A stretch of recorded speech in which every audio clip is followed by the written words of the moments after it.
Hey guys, one of the things that has really changed, really since I've been in the corporate world, when I first started in the corporate world in 1985, the big thing was don't discriminate. We don't care if you're black or if you're Asian, if you're a woman. We don't look at that at all. We look at merit. That was like a pillar, and in fact, that was a pillar. I worked at a company called EDS, Ross Perot, and everything was just based on merit, and that was one of our core values. And it's interesting over the years how corporations have gone from that to use a racial and sexual, and I would say sexual deviancy based method of how to give promotions and hiring. And one of the things these corporations do now is they put you through a struggle session, what they call a diversity class. When I took it, it used to be called tolerance, and now you see the DI, diversity, inclusion, equity. You might see ESG. They call it sensitivity, but you know the whole thing. They hire someone, usually like a sassy black female, and they come in and lecture you on how evil you are and how much you change your ways. But the whole focus of, we got to be careful that we don't have unconscious biases and we just take the best person. That has just totally been thrown away. Years ago, it used to be, "Well, it's stupid to discriminate based on race because there is no such thing as race. There's just the human race, and you shouldn't even see color." And it was so bad. I remember in the 90s, I worked with this girl, her sister, she was a white girl. Her sister was dating a black guy. And she said, I didn't even notice for years he was black because I don't see color. Of course, it's bullshit, but this is what we were trained to do in the corporate world. But now it's really changed. And IBM, they put out something. This was, let me just bring this up for you. And we're going to go over this, and here we go. This was allyship commandments. This is a term they use now, allyship.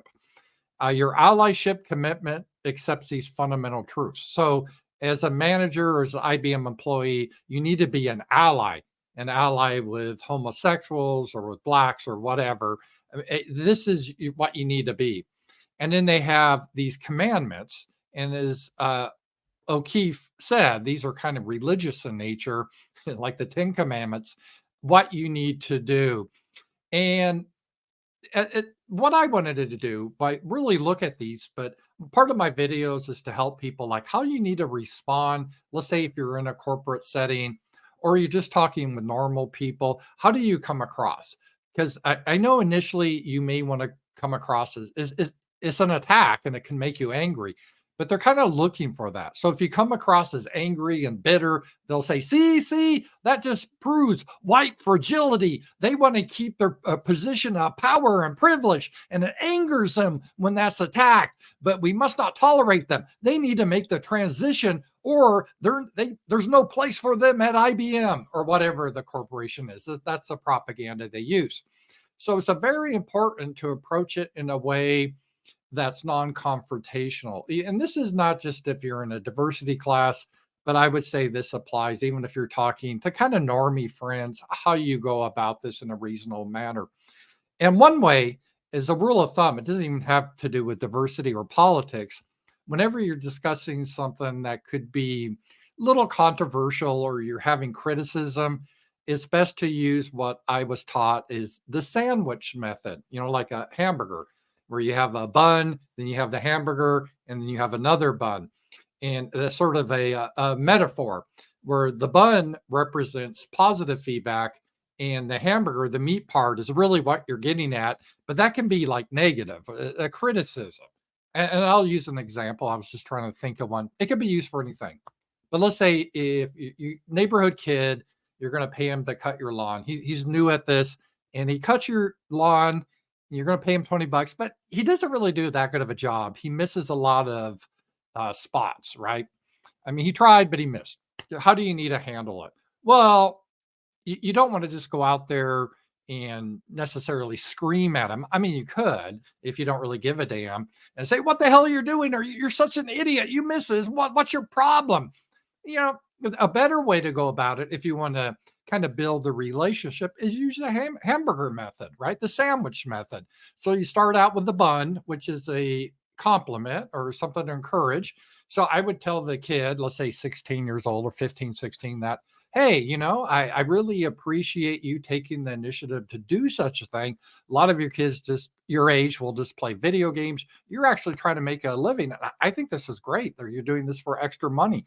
This is, you have a certain quality that you don't see often. I just want to thank you for that. Okay. So you start with the praise, then you transition into the criticism of, okay, having said that, you did miss some spots here. And I know you're new at this, but you need to look at spots like this. Let me show you. And if you get that, I think it would really be cool and it really help out a lot. So you're doing your criticism and then you do your bun. And then you say, hey, but I want to thank you for doing this. I know you're going to do a better job. It takes a while for everyone to get used to how to do something. And man, I'm really impressed with your initiative again. So thank you. See, probably the kid when he hears that he's not going to be resentful. He's going to want to try to do a better job. And this is how you need to do it when you're approaching something like this, because they're looking for you to get angry, be bitter, the angry white man, trying to hold on to his privilege and power. Just understand the propaganda. That's what they want. So what you want to come across if you're bringing suggestions to the class is come across with a smile on your face, very friendly. And I will go over like some of my responses here. And so, okay, at first, the first thing, question number, a principle commandment is number one is openly acknowledges privilege. I love how they capitalize it, and systemic racism exist and result in trauma. I would just say, all right, hey, instructor, yeah, thanks for bringing this up. I think this is really important. And really, it does exist that unfortunately, sometimes we don't treat people fairly. We should treat them on how well they do the job, but that's not always the case. And we see such a case when white people or Asians or Jewish people, they're denied promotions or job strictly based on their race, even though they're more qualified because to try to reach a diversity goal. That's fundamentally not fair to that individual. Uh, they can't help what happened in the past. Why should they be penalized? You need to treat everyone as an individual. And that is an example of as what we're seeing right now. We do see systemic racism, but it's primarily against whites and to a lesser degree against Jews or Asians. And that's just simply wrong. We can't tolerate it. It's just as you're a kid, two wrongs don't make a right. This is also wrong. Okay, the second statement never questions the reality. I love how they do random capitalization, by the way, of our Black friends and colleagues. And I would just say, hey, I don't know what you mean by this. This is sort of a nonsensical statement. I mean, is this a problem where people are denying that you have Black colleagues or friends or workers? Does anyone do that? It'd be like, is there a problem with people denying chairs? And so we got to make sure that chairs, we never question the reality of chairs.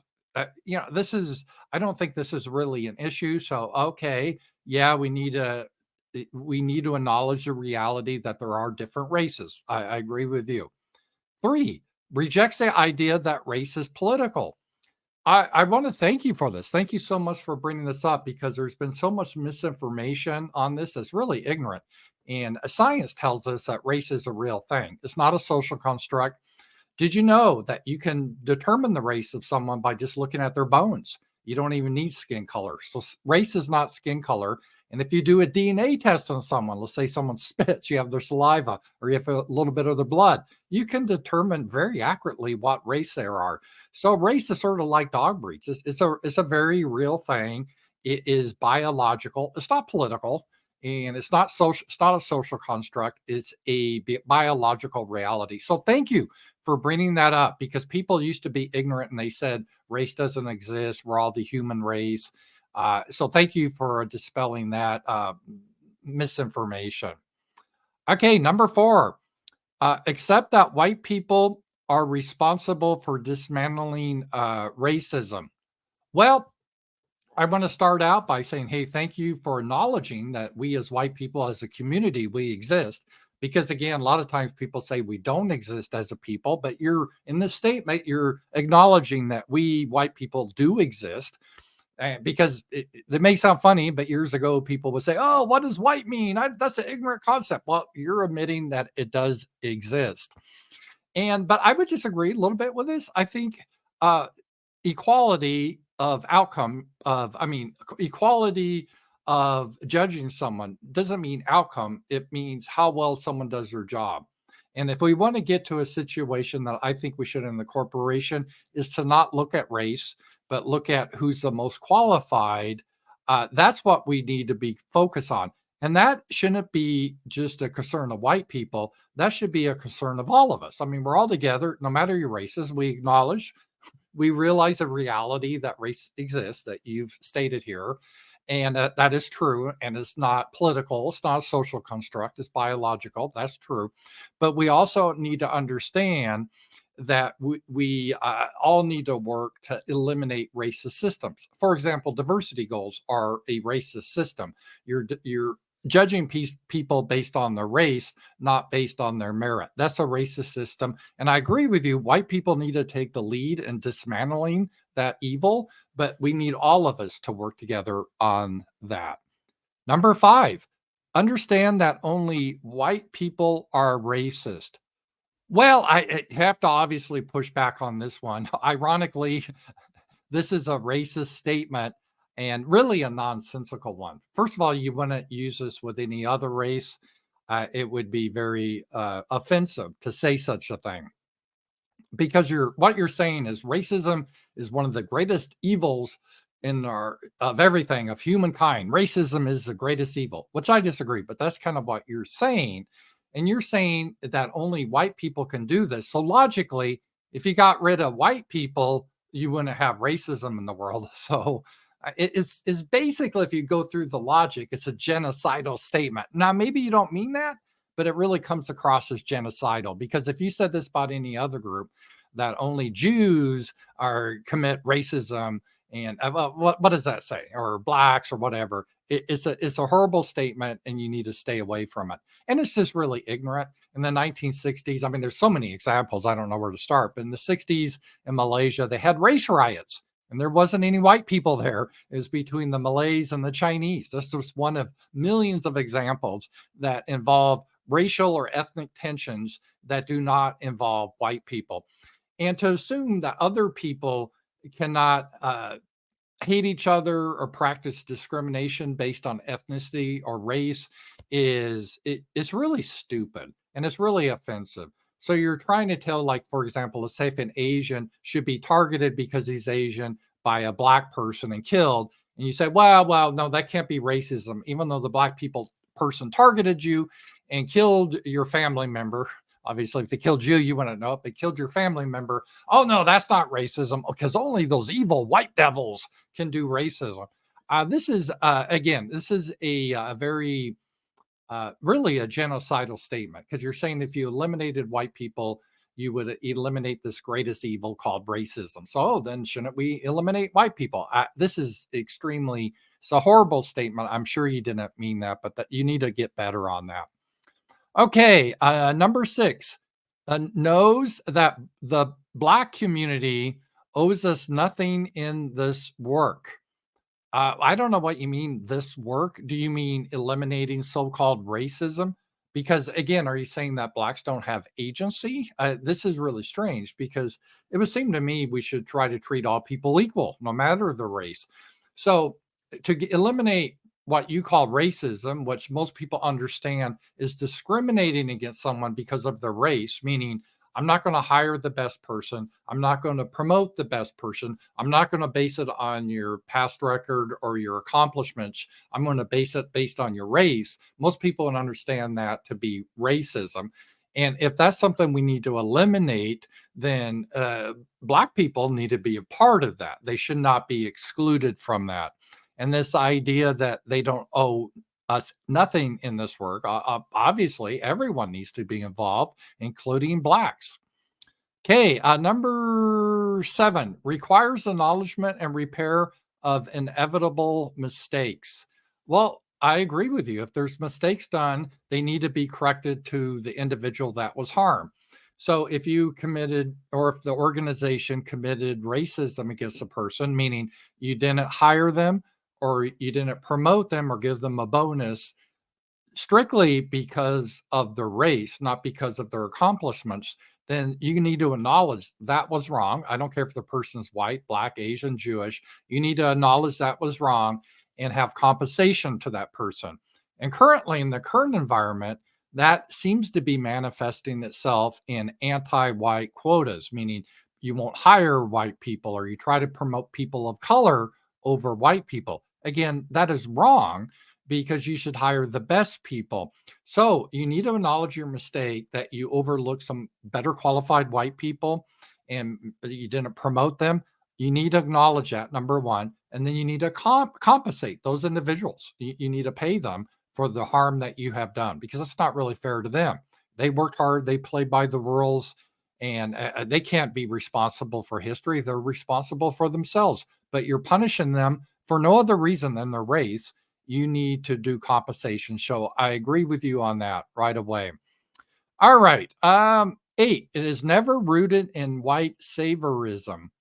Well, you're right about this. We need to start to stop seeing white people as somehow outside of all this and that we need to fix everything, which kind of contradicts your number 4, that you must accept that white people are responsible for dismantling racism. That it kind of contradicts, and we need to get away from, as a white community, that we need to try to fix other communities, including continents like Africa. We need to get over that. We need to mostly focus on our people, just like you focus on your people, and we can't worry about fixing your people's dysfunction if you have it. Maybe you can fix it, maybe you can't. That shouldn't be our business. So I agree with you 100%. And so, like the white liberals that are trying to change your community, is a waste of time and is patronizing. So I agree with that. Number 9, sees the black community as a group of individuals and not a monolith. Well, I agree with this, but that kind of disagrees uh, with your other point, where you're saying that blacks are a community and we need to look at blacks as a specific group, right? And this is, so you're not really making internal, that is, you're contradicting yourself. If you looked at people as individuals, then you don't look at their race. And if you don't look at the race, then this whole thing falls apart. Your whole discussion falls apart. So I agree with you. You should look at blacks as individuals, just like you look at everyone as individuals. And we need to accept the best people. We need to hire the best people. We need to promote the best people, because after all, that's the purpose of a company, is to be good or excellent so we can sell our product. And finally, number 10, does not seek recognition or praise for a job well done. Well, that's part of why we work, is to get paid, and recognition is the same. And by the way, you're conflicting with this because you're setting up a bonus structure with your managers if they commit racial discrimination against whites, meaning that they have financial incentives to commit uh, racial discrimination in order to hire people that may not be qualified over people that are more qualified. And you're basing that based on compensation.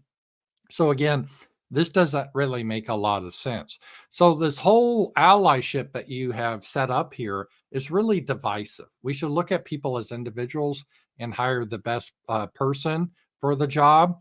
And you're looking at people, you're breaking them down by racial groups, and you're saying that white people, we have a special responsibility and we're especially evil. I mean, you're saying that only white people are racist. That means we are especially evil in some way. And that statement is extremely evil. If you said that about any other group, you would be fired. So we're not going to tolerate that.